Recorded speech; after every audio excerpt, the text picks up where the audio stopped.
Episode 15, Shanti's Revenge, a Curry Catastrophe. This narrative is proudly brought to you by Polly Speaks For You. At Polly Speaks For You, we are committed to empowering individuals, especially those with disabilities or learning challenges, through innovative text to speech and voice recognition technology. Polly Speaks For You is more than just software, it's a tool for self expression, connecting people with the world in meaningful ways. By blending the richness of history with cutting edge technology, Polly Speaks For You demonstrates that every voice, whether preserving the past or shaping the future, has the potential to inspire. While we strive to make the story engaging, our primary focus is on storytelling itself. The visuals are secondary. We are showcasing the remarkable capabilities of text to speech software that bring these stories to life. Shanti here. Yes, me. The real brains behind this operation. You've heard all kinds of ridiculous stories from my daughter-in-law, Geeta Mosquita, but now it's my turn to set the record straight. You want to hear what really goes on in this house? Fine.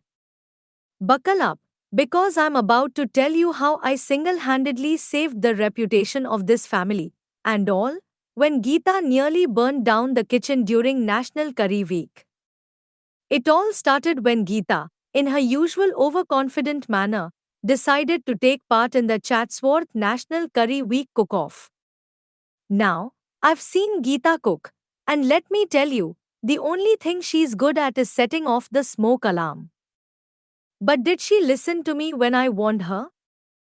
Of course not. Geeta's got that headstrong streak, thinks she's some kind of celebrity chef now, ever since she won that silly TV show. I'm going to make the best curry Chatsworth has ever tasted, Ma, she boasted, standing in the kitchen with her apron on, looking like she was about to go to war with a sack of potatoes. Geeta, I said, calmly chopping onions, because obviously I have to do all the prep work around here. You couldn't make a decent Bombay curry even if it came with instructions written by the gods themselves. Why don't you just stick to making your samosas? Well, that didn't go down well. She huffed and puffed, and before I knew it, she was throwing spices around the kitchen like it was Diwali. Turmeric here, chili powder there. Honestly, I thought she was about to start painting the walls with garam masala. But I let her be. After all, there's only so much a mother-in-law can do before she's accused of being too controlling. So, Geeta starts cooking her so-called masterpiece. I'm watching, of course, because if I don't, we'll all be eating charcoal for dinner.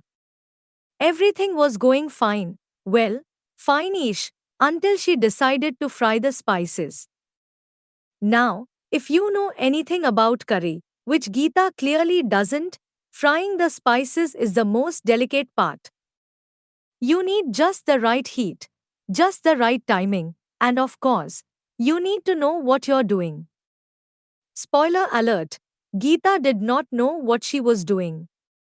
The moment the spices hit the hot oil, there was a cloud of smoke so thick I thought the house was on fire. I started coughing, like, real coughing, mind you, and Geeta, in her panic, started fanning the smoke with her apron, only making it worse. Ma! What do I do? She screamed, eyes wide as the smoke alarm started blaring. I swear, that alarm has a personal vendetta against Geeta. What do you do? I said, pulling the pan off the stove before the whole neighborhood came running with buckets of water.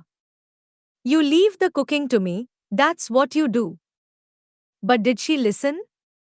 No, no, no. She was determined to finish what she started.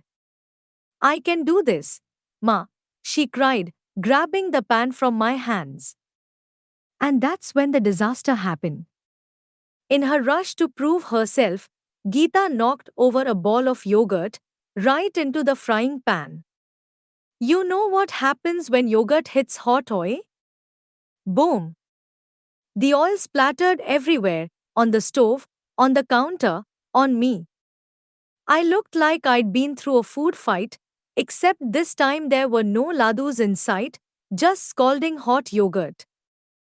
I let out a scream that could wake the dead. Geeta, you've ruined everything.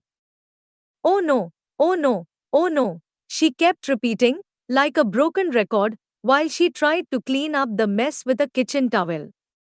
But by this point, the kitchen looked like a war zone, oil splattered on the walls, yogurt dripping from the stove, and Geeta standing in the middle of it all with a look of pure terror on her face. Rajesh, of course, came strolling in at that exact moment. Convenient, right? He's always conveniently clueless. What's going on in here? He asked, looking around at the destruction. Your wife, I said, pointing an accusatory finger at Geeta, has just caused the greatest curry catastrophe in Chatsworth history. Rajesh scratched his head, clearly confused. But I thought you two were just making lunch. Lunch? I scoffed. This isn't lunch, Rajesh, this is a cultural tragedy. Geeta, bless her heart, looked like she was about to cry.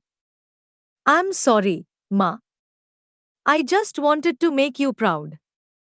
Well, I may be a lot of things, but I'm not heartless. So, I took a deep breath, wiped the yogurt off my arm, and said, all right, all right. Let's fix this. But you're listening to me from now on, understand? Geeta nodded furiously. Yes, Ma. Whatever you say. So, we salvaged what we could. I took over the frying, and Geeta watched carefully, for once. And you know what? By the time we were done, the curry wasn't half bad. In fact, it was pretty good, probably because I did most of the work.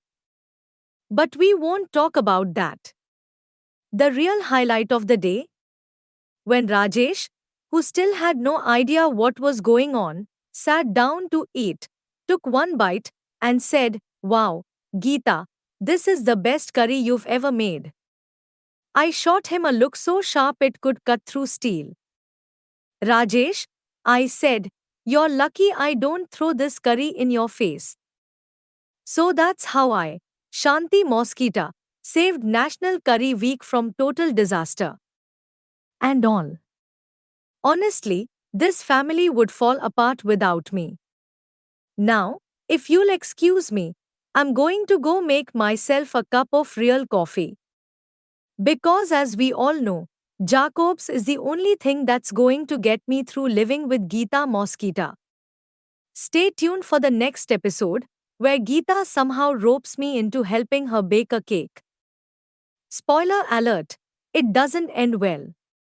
If you're enjoying this story, please remember to hit like, share, and subscribe. Your support helps us continue creating content that educates and empowers. To learn more about South Africa's leading accessibility software and to support our dyslexic-friendly initiative, visit www.pollysps4u.co.za. Drop a comment if you want more information.